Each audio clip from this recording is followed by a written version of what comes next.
جی professor بسم اللہ الرحمن الرحیم اللہم صلی علی سیدنا و مولانا محمد و علی آلہ و صحبہ و بارک وسلم۔ قبلہ واجد صاحب، آپ کے لیے میں نے ایک شعر لکھا تھا کہ اتنی جرت سے کون بولے گا آپ کو میری عمر لگ جائے۔ آج میں اس شعر میں ترمیم کے ساتھ آپ کو دعا دیتی ہوں کہ اتنی جرت سے کون بولے گا آپ کو عمر خضر مل جائے۔ ہم گھروں میں بیٹھ کے خواتین تماشا دیکھ رہی ہیں کہ الرجال قوامون علی النساء کہنے والے 57 اسلامی ممالک کے حکمران کس نیند میں سو رہے ہیں، وہ کس بے حسی کا شکار ہیں۔ تو آپ نے جس جرت، غیرت دینی اور احساس امت کا مظاہرہ کیا، شکر الحمدللہ کوئی تو بولا، کسی نے تو اس ظلم کے خلاف آواز اٹھائی، ورنہ کل تک مجھے یوں لگتا تھا کہ میں سیدنا امام زین العابدین علیہ السلام کے ساتھ کوفہ میں کھڑی ہوں، جنہوں نے فرمایا تھا کہ مجھے یزیدیوں کی یزیدیت نے اتنی تکلیف نہیں پہنچائی جتنی کوفہ والوں کی خاموشی نے۔ اور جان لو کہ جب بھی کبھی کہیں ظلم ہو اور امت اس کے اوپر خاموش ہو تو وہ لوگ کوفی ہیں، وہ جگہ کوفہ ہے اور وہ رویہ کوفیانہ ہے۔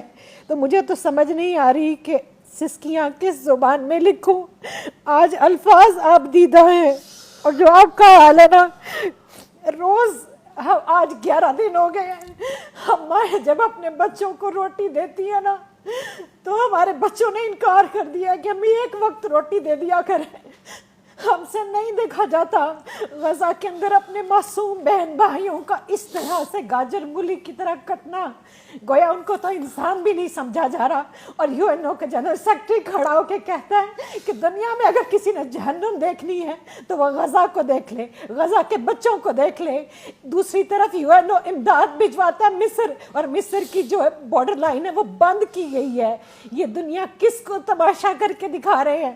رسول کریم صلی اللہ علیہ وآلہ وسلم کی بارگاہ میں ایک استغاثہ آپ نے پیش کیا، میں ایک استغاثہ پیش کرتی ہوں کہ یا رسول اللہ، اور روز یہی کہتی ہوں اور نماز کے بعد کہ اے گنبد خضرا کے مکی میری مدد کر، یا پھر یہ بتا کون میرا تیرے سوا ہے۔ یا رسول اللہ، ہمارا کوئی نہیں آپ کے سوا۔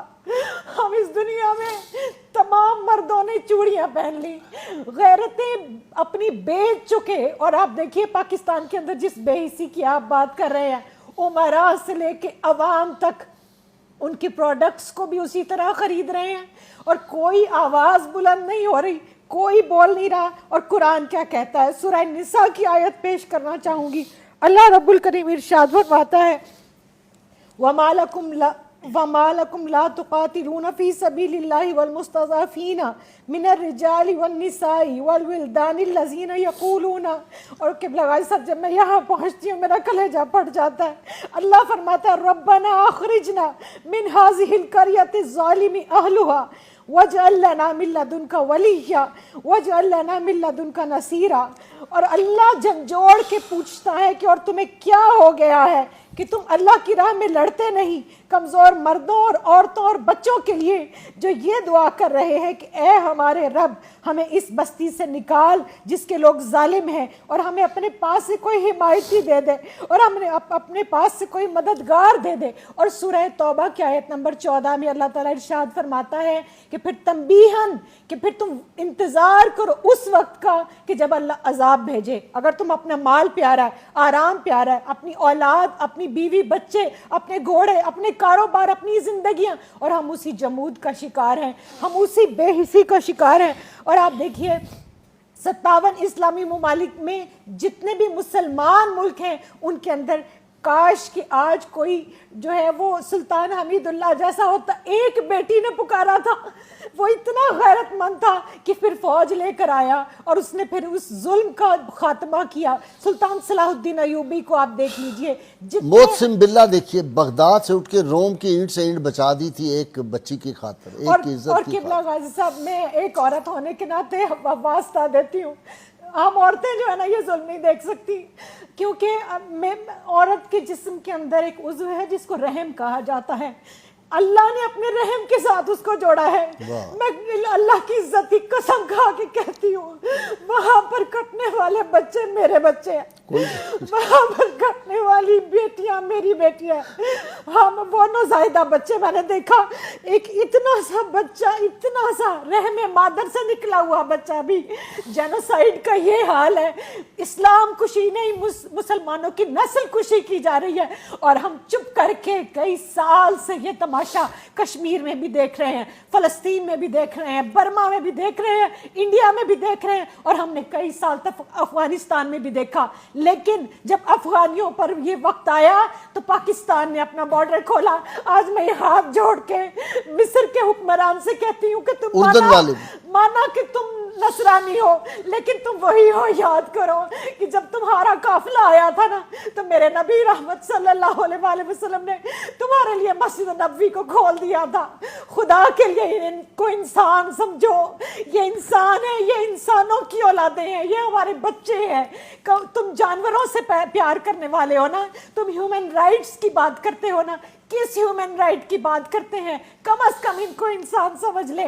اور یہ جو وہاں پر غزہ کے اندر اجتماعی قبریں بنائی جا رہی ہیں اور ان کو جو جلا وطن کیا جا رہا ہے, اصل میں تو یہ ان کا وطن تھا. وہ وطن چھوڑ کر کہاں جائیں؟ تو یا رسول اللہ انظر حالنا, میں تو اتنا ہی کہوں گی, یا حبیب اللہ اسمع قولنا. اور وہ لوگ جو حضور غوث الاعظم کو مانتے ہیں وہ حضور غوث الاعظم جیلانی کا جہاد بھی یاد کریں. آج یہ امت جس وہن کی آپ نے بات کی, یہ کیوں وہن زدہ ہو گئی؟ ان کی تلواروں کو کیوں زنگ لگ گیا؟ یہ ظلم کے خلاف آواز بھی نہیں اٹھاتے. چلیں میں اور آپ تلوار لے کر نہیں نکل سکتے, ایک ریاست کا کام ہے کہ وہ نکلے, لیکن ہم آواز تو بلند کریں. آج تمام سوشل میڈیا کے اکاؤنٹس بند کر دیے جاتے ہیں جہاں فلسطین کی بات ہوتی ہے. لاکھوں کی تعداد میں پوسٹ کو ڈیلیٹ کیا جا رہا ہے. ہمارے پاس ہے کیا؟